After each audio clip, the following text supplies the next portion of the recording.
As a kid, I spent my summers with my grandparents on the ranch in Texas. I helped fix windmills, vaccinate cattle, and do other chores. We also watched soap operas every afternoon, especially Days of Our Lives. My grandparents belonged to a caravan club, a group of Airstream trailer owners who traveled together around the U.S. and Canada. And every few summers, we'd join the caravan. We'd hitch up the Airstream to my grandfather's car, and off we'd go, in a line with 300 other Airstream adventurers. I loved and worshiped my grandparents, and I really looked forward to these trips. On one particular trip, I was about 10 years old. I was rolling around in the big bench seat in the back of the car. My grandfather was driving, and my grandmother had the passenger seat. She smoked throughout these trips, and I hated the smell.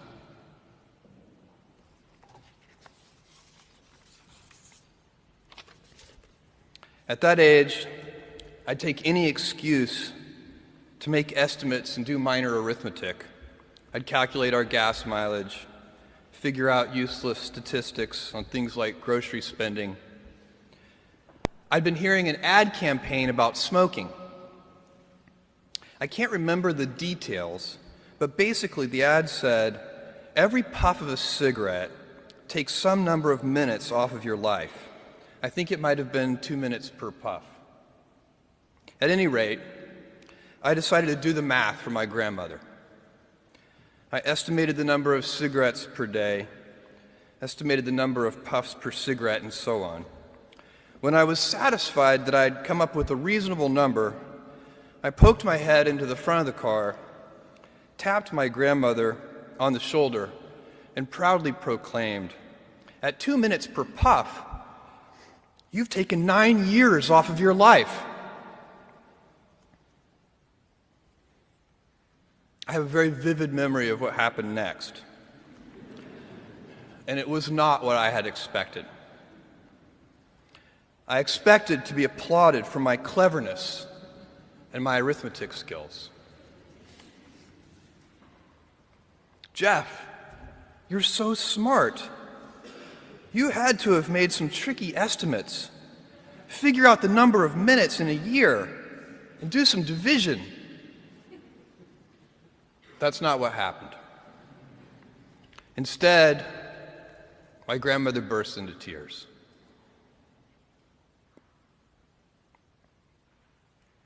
I sat in the back seat, didn't know what to do, while my grandmother was crying. My grandfather, who'd been driving in silence, pulled over onto the shoulder of the highway. He got out of the car and came around and opened my door and waited for me to follow. Was I in trouble? My grandfather was a highly intelligent, quiet man. He had never said a harsh word to me, and maybe this was to be the first time. Or maybe he would ask that I get back in the car and apologize to my grandmother. I had no experience in this realm with my grandparents, and no way to gauge what the consequences might be. We stopped beside the trailer. My grandfather looked at me, and after a bit of silence, he gently and calmly said, "Jeff, one day you'll understand that it's harder to be kind than clever."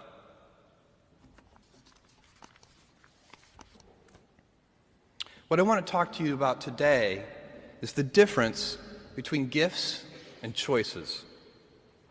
Cleverness is a gift. Kindness is a choice.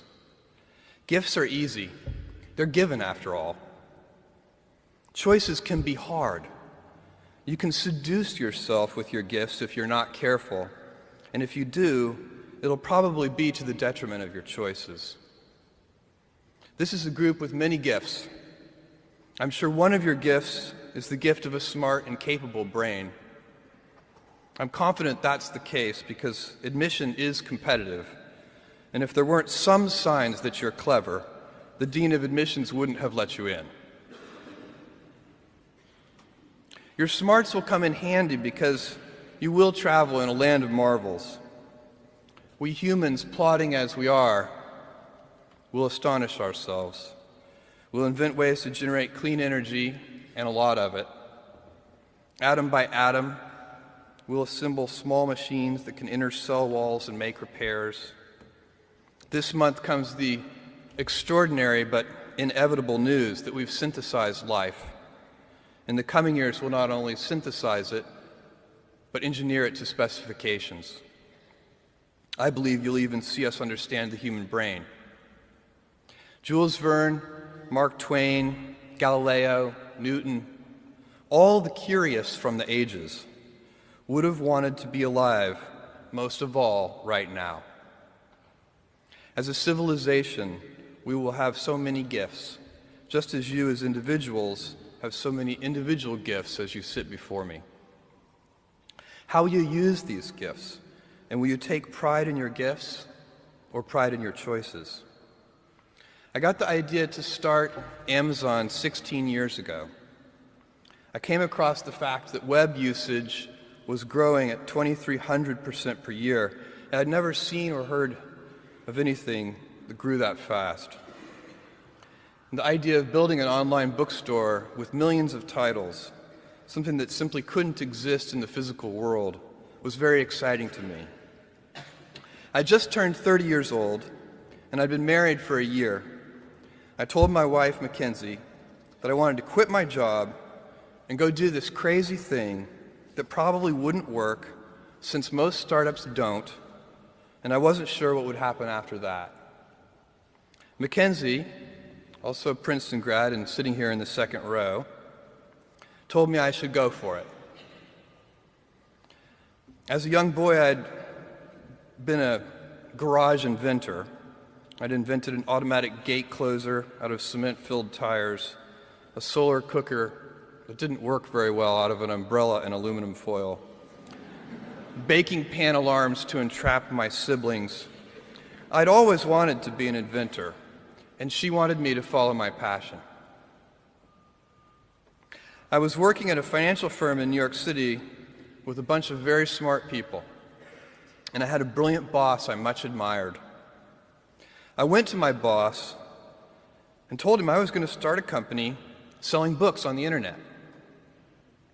He took me on a long walk in Central Park, listened carefully to me, and finally said, "That sounds like a really good idea, but it would be an even better idea for someone who didn't already have a good job." That logic made some sense to me, and he convinced me to think about it for 48 hours before making a final decision. Seen in that light, it really was a difficult choice, but ultimately, I decided I had to give it a shot.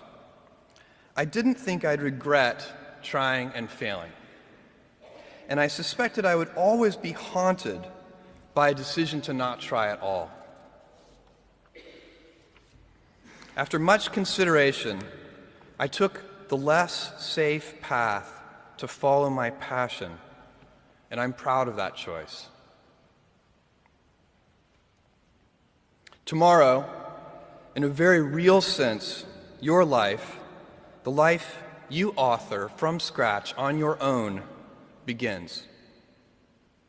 How will you use your gifts? What choices will you make? Will inertia be your guide, or will you follow your passions?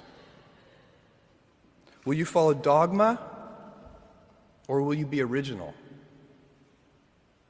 Will you choose a life of ease, or a life of service and adventure? Will you wilt under criticism, or will you follow your convictions? Will you bluff it out when you're wrong, or will you apologize?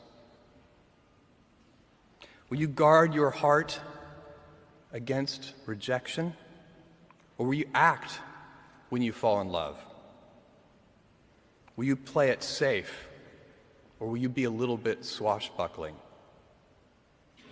When it's tough, will you give up, or will you be relentless? Will you be a cynic, or will you be a builder? Will you be clever at the expense of others, or will you be kind?